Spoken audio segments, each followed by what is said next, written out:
Viral, Risa Ontiveros, sunog kay Congressman Rodante Marcoleta.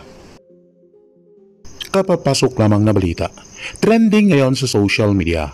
Senator Risa Ontiveros napahiya kay Congressman Rodante Marcoleta dahil ipinagpipilitan at sinasabihan si Secretary of Justice Boyeng Rimulya na sabihan daw ang kanyang mga prosecutors sa Department of Justice na huwag nang i-delay ang kaso ng nakakulong na si dating Senador Leila de Lima at tuluyan na itong makalaya.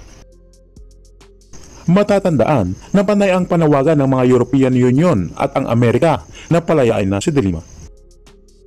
Subalit kinontra naman ito ng mga dating kaalyado ni Pangulong Rodrigo Roa Duterte, lalo na si Congressman Rodante Marcoleta na wala umanong karapatang manghimasok ang mga banyaga sa ating justice system dahil nagpa-function naman daw ito ng maayos. Ayon naman sa mga netizens, samahan na lang ni Risa Ontiveros sa kulungan si de Lima dahil isa naman itong magnanakaw sa pondo ng PhilHealth. Pwede naman yan palayasin, pero palit ulo si Risa.